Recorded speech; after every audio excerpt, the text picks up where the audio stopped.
नमस्ते, मैं हूं सुरेश कुमार एकलवे और आप देख रहे हैं हिंदुस्तान न्यूज एंड टिप्स।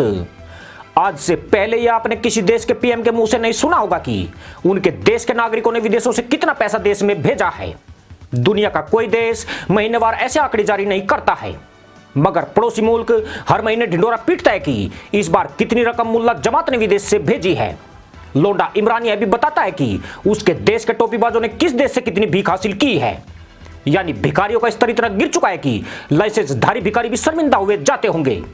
इससे यह भी साबित होता है कि मदरसा पैदाइश के किस कदर अलगोजे बज रहे हैं। इमरान द्वारा भीख के ऐसे आंकड़े जारी करने के पीछे विदेशों में भीख मांगने गए पाक मुल्ला भिखारियों को प्रोत्साहित करना है, ताकि वे ज्यादा से ज्यादा भीख मांगे और अंतर्राष्ट्रीय भिखारी होने का मुल्ला मुल्क को लाइसेंस प्राप्त हो जाए। पाकिस्तान को उसके नागरिकों द्वारा प्रतिवर्ष $10 अरब की प्राप्ति होती है, परंतु इस बार इमरान खान दावा कर रहे हैं कि पाकिस्तान को सितंबर महीने में $2 अरब का रेमिटेंस हासिल हुआ है। लोंडे के मुताबिक लगातार 4 महीने से पाकिस्तानी $2 अरब से ज्यादा का रेमिटेंस भेज रहे हैं। अब जिन लोगों को यह नजरअंदाज करने वाली बात लग रही है, वे इसके पीछे की मुल्लागिरी, दुनिया को टोपी पहनाने, मुल्ला कौम को गधैया नर्तक कराने और बर्बाद पाकिस्तान की अनदेखी कर रहे हैं, क्योंकि इमरान खान उस खजांची की तरह है जिसकी बेगम सारे जेवर लेकर पड़ोसी के साथ भाग गई है और खजांची दरवाजे की चाबी लिए अफलातून बना घूम रहा है।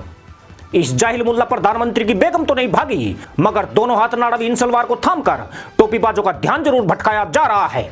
इससे पहले इमरान का इसी सलवार का हरण हो, यह समझना भी बेहद जरूरी है कि जिस देश में एक साल में $10 अरब का रेमिटेंस हासिल होता हो, वह 4 महीनों में लगभग $8.5 अरब रेमिटेंस का दावा कर रहा है। वह भी तब जबकि कोरोना की वजह से पूरी दुनिया आर्थिक मंदी की चपेट में है, लोगों की नौकरियां खतरे में हैं और विदेशी कंपनियां दूसरे देशों से मजदूरों को वापस भी नहीं बुला रही हैं। उनके पास जितने वर्कर हैं उनमें से 50 से 70% छटनी कर दी गई है। ऐसे में बड़ा सवाल यही उठता है कि गतिशील दुनिया में $10 अरब भेजने वाले पाकिस्तानी ऐसा कौन सा गधैया नर्तक कर रहे हैं जो एक साल की कमाई उन्होंने 5 महीनों में पूरी कर ली है। सीधी सी बात है, या तो इमरान लोंडा एक नंबर का झूठा है या फिर पाकिस्तानियों के आतंकवाद का धंधा विदेशों में फल फूल रहा है। कम से कम तशरीफ उठाने गिराने और भीख से इतनी रकम इकट्ठी नहीं हो सकती है, वह भी तब जबकि हर देश में इनकी तशरीफ पर जमकर लातेबारी जारी है। दरअसल पिछले 3 दिन से पाकिस्तान द्वारा बेहिसाब संख्या में नोट छापने की खबरें पूरी दुनिया की सुर्खियां बनी हुई है। पहले लोगों ने इसे सामान्य बात माना था, क्योंकि दुनिया के देश बाजार में नोटों की आपूर्ति और मांग को संतुलित करने के लिए नए नोटों को सामान्य रूप से छापते रहते हैं। लेकिन अगर यह वर्दी असाधारण हो तो किसी देश की अर्थव्यवस्था के लिए खतरे का संकेत है, और पाकिस्तान ने मुल्लागिरी को आधार बनाकर यही चाल चली है, जिसे सही साबित करने और दुनिया को उल्लू बनाने के लिए इमरान खान ने अगले दिन ही विदेशी मुद्रा की आवक के आंकड़े जारी कर दिए, ताकि पाकिस्तान अपनी बर्बादी का जो खेल खेल रहा है उस पर फिलहाल पर्दा डाला जा सके। साल 2012 में पाकिस्तान में चलन में रही मुद्राओं की संख्या 1.73 ट्रिलियन थी, जो अगले वर्ष 1.9 ट्रिलियन हो गई। 2014 में यह बढ़कर 2.17 ट्रिलियन हुई है। फिर अगले वर्ष यह संख्या 2.55 ट्रिलियन तक पहुंच गई। वर्ष 2016 में चलन में हो रही मुद्राओं की संख्या में और भी कहीं ज्यादा वृद्धि हुई और यह 3.33 ट्रिलियन पर जाकर बंद हो गई। अगले वर्ष बढ़कर 3.91 ट्रिलियन हो गई। वित्त वर्ष 2018 के अंत में यह संख्या 4.38 ट्रिलियन तक पहुंच गई। साल 2019 में इसमें और भी अधिक वृद्धि हुई, यह बढ़कर 4.95 ट्रिलियन के स्तर पर बंद हुई। पर सबसे ज्यादा 2020 के वित्तीय वर्ष ने चौंकाया है, क्योंकि इस साल असाधारण वृद्धि हुई है और यह 6.14 ट्रिलियन के स्तर पर बंद हुई है। यानी पिछली सरकार के मुकाबले इमरान लोंडी की सरकार में दुगनी वृद्धि से नोट छापे गए। किसी देश की मुद्रा का फंडा उस देश में मौजूद संसाधनों से लगाया जाता है। उदाहरण के लिए किसी देश में 10 किलो गेहूं का उत्पादन होता है तो उसी अनुरूप में वहां मुद्रा भी छापी जाती है।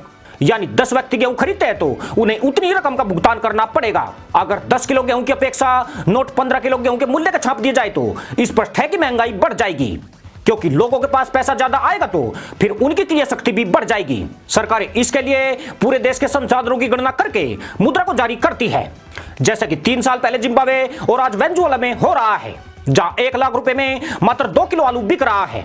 यहाँ आलू के मुकाबले नोट ज्यादा है, इसलिए लोगों को नोट थैलों में भरकर ले जाना पड़ता है। इमरान लोंडे ने इस फंडे को अपनी मुल्लागिरी से छिपाने की कोशिश की है। यूं भी पाकिस्तान में सब कुछ पारदर्शी नहीं होता है। यहाँ पाक के मुल्लाओं के पिछवाड़ा उठाओ गिराओ की वजह की तरह सब कुछ रहस्यमय रहता है। इमरान लोंडा विदेशों से डॉलर आने की बात करके उन संसाधनों में वृद्धि की बात कर रहे हैं जो कभी बढ़े ही नहीं है। वे यह दिखाने की चाल चल रहे हैं कि विदेशों से आ रहा अरबों डॉलर चालू जिन्ना वाले नोट के चलन को सामान्य बना रहा है। पर हकीकत यही है कि पाकिस्तान इस तमाम गड़बड़ झाले से बच नहीं सकता है, क्योंकि बढ़ती महंगाई इस बात की तस्दीक करती है कि यहाँ की जनता को तत्काल राहत देने के लिए नए नोट बांटे जा रहे हैं। इमरान खान ने नोट बांटने का काम भी सातिराना तरीके से किया है। 2 महीने पहले इमरान खान द्वारा लॉकडाउन के दौरान एहसास प्रोग्राम के तहत 200 अरब रुपए वंचित और गरीबों को बांटे गए हैं, जिसमें प्रत्येक परिवार को 12,000 रुपए के जो नोट मिले वे पूरी तरह नए थे। इसके साथ गरीबों को 5,000 पेंशन के तौर पर भी यही नोट पहुंचाए गए हैं। यानी इमरान खान एक तीर से 2 शिकार कर रहे हैं। वे गरीबों की मदद के नाम पर वाई भी बटोर रहे हैं, साथ ही अपना मुल्लागिरी का एजेंडा भी लागू कर रहे हैं, जिसमें जनता तक नए नोट बड़ी आसानी से भेज दिए गए हैं। अन्यथा नोट छापने के बाद उन्हें जनता तक पहुंचाना भी एक बड़ी समस्या होती है।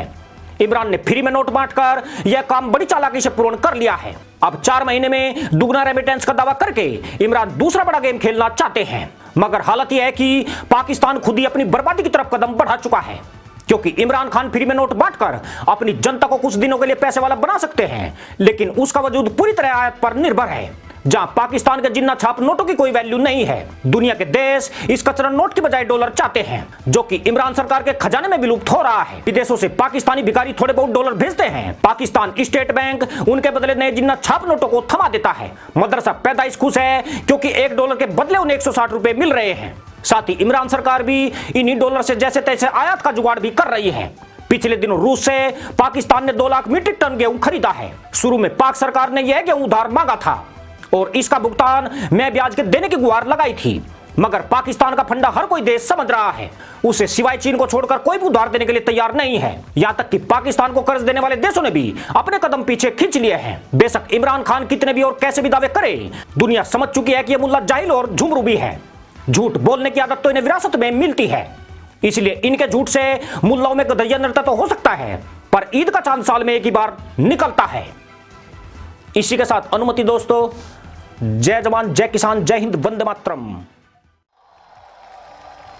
तो अब मेरी जो ख्वाब है वो मैं चाहता हूं पाकिस्तान के लोगों, ये आपकी भी ख्वाब होनी चाहिए। तब्दीली ना नहीं रही, तब्दीली आ गई है। इमरान अहमद नियाज़ी साहब ने 176 वोट हासिल किए हैं।